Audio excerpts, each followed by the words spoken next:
दोस्तों, आज की इस वीडियो में हम एक महत्वपूर्ण और गंभीर समस्या के बारे में बात करेंगे, जो है हेमोपेटाइटिस, जिसे हिंदी में खून की खांसी या बलगम में खून आना कहते हैं।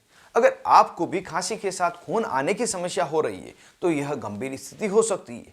आइए जानते हैं कि हेमोपेटाइटिस क्या है, इसके क्या कारण होते हैं और डॉक्टर द्वारा इसका इलाज कैसे किया जाता है। मैं हूं आपका होस्ट मोहित आदिज। आप चलिए आज फिर कुछ नया सीखते हैं। हेलो फ्रेंड्स, नमस्ते दोस्तों। हेमोटाइटिस का मतलब है कि व्यक्ति को खांसी करते समय जो बलगम आ रहा है उस बलगम के साथ खून भी आएगा। इस समय खून की मात्रा बहुत कम या काफी अधिक हो सकती है। इस समय स्पुटम, जो बलगम का रंग है, हल्का लाल या गहरा लाल हो सकता है। यह समस्या कई बार हल्की हो सकती है लेकिन गंभीर होने की स्थिति भी रहती है और कभी कभी जीवन में खतरे की भी स्थिति इस समस्या के कारण हो जाती है। बलगम में खून आने के क्या कारण है, अगर इसके बारे में बात करें तो इसका कोई नियत कारण नहीं है। कई अलग अलग कारण से यह बीमारी हो जाती है, समस्या हो जाती है, जिसमें कुछ बीमारियां, दवाइयां सभी शामिल है, जिसको हम एक एक करके जान लेते हैं। कुछ बीमारियां जैसे कि ब्रोंकाइटिस मतलब श्वास नली में सूजन आ जाना, COPD chronic obstructive pulmonary disease जो फेफड़ों से जुड़ी हुई एक समस्या है, निमोनिया, पल्मोनरी एम्बोलिज्म, ट्यूबरक्लोसिस जिसे हम टीबी कहते हैं, यह सभी श्वसन तंत्र से जुड़ी हुई समस्या है, जिसमें गले से लगाकर फेफड़ों तक समस्या होने के कारण व्यक्ति को लगातार खांसी चलना और यह अगर सीवियर हो जाए तो खांसी के साथ बलगम में खून आने की समस्या भी हो जाती है। इसके अलावा कुछ अन्य कारण भी है, जैसे अगर किसी का एक्सीडेंट हो गया हो और एक्सीडेंट की वजह से फेफड़ों में अंदरूनी चोट लग गई हो। कुछ दवाइयाँ जिसमें ब्लड थिनर, खून को पतला करने वाली दवाइयाँ हैं, इनके कारण भी बलगम में खून आने की समस्या हो सकती है। इस बीमारी में क्या क्या लक्षण दिखाई देते हैं, तो एक लक्षण तो अब तक आप जान ही पाए होंगे और आपको सबको पता है कि वह है खांसी में बलगम के साथ में खून आना। इसके अलावा छाती में दर्द होना, वजन का कम हो जाना, व्यक्ति को बुखार आना, श्वास लेने में कठिनाई होना, रात को पसीना आना, व्यक्ति को थकावट महसूस होना आदि।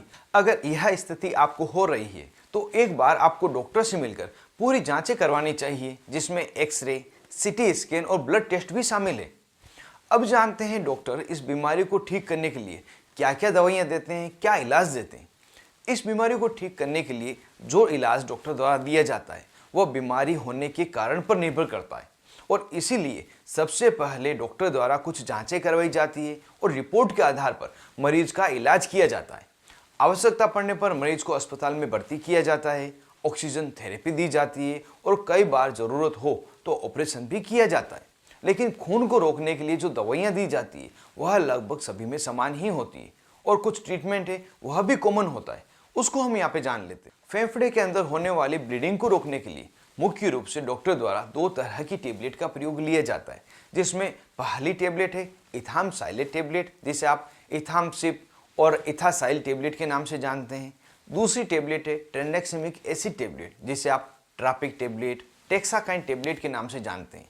और कई बार ब्लीडिंग को रोकने के लिए डॉक्टर द्वारा इथामसाइलेट तथा ट्रेंडेक्सिमिक एसिड, इन दोनों टेबलेट को, इन दोनों ही दवाओं को साथ में दिया जाता है। और अगर किसी व्यक्ति को बलगम में बहुत ही ज़्यादा खून आ रहा है तो उन्हें इथामसाइलेट इंजेक्शन या ट्रेंडेक्सिमिक इंजेक्शन, दोनों में से कोई भी एक डॉक्टर द्वारा दिया जाता है और उसे बाद में। इसके अलावा जो कॉमन दवाइयाँ दी जाती है उसमें खांसी को ठीक करने वाली दवाइयाँ भी शामिल है, जिसमें प्रमुख दवाइयाँ हैं एलेक्स सिरप, ग्रीन लिंचर सिरप। इन दोनों के कॉम्बिनेशन को आप स्क्रीन पर देख पा रहे हैं। इनके अलावा भी इसी कॉम्बिनेशन की कोई दवा हो तो उसे खांसी को रोकने के लिए डॉक्टर द्वारा दिया जा सकता है। यहाँ पर एग्जाम्पल के लिए इन दोनों दवाओं के नाम मैंने आपको बताए। इन दोनों में से कोई भी दवा दी जाएगी, लेकिन दोनों दवाओं को साथ में नहीं दिया जाएगा। इस समय मरीज को एंटीबायोटिक दवाइयाँ भी दी जाती है। वह टेबलेट या इंजेक्शन किसी भी फॉर्म में हो सकती है, लेकिन वह इन्वेस्टिगेशन की रिपोर्ट के आधार पर ही दी जाती है। इस कारण से यहाँ पर हम एंटीबायोटिक दवाओं को नहीं जान रहे हैं, क्योंकि वह मरीज से मरीज अलग होती है। और अगर व्यक्ति को बलगम में खून बहुत ही ज़्यादा आ रहा है तो उसे हायर सेंटर में रेफर किया जाता है। तो दोस्तों, अगर आपको या आपके परिवार में किसी को बलगम में खून आने की समस्या हो रही है तो बिल्कुल नहीं घबराएं। आप डॉक्टर से मिले, वे जांच करवा के आपको सही इलाज देंगे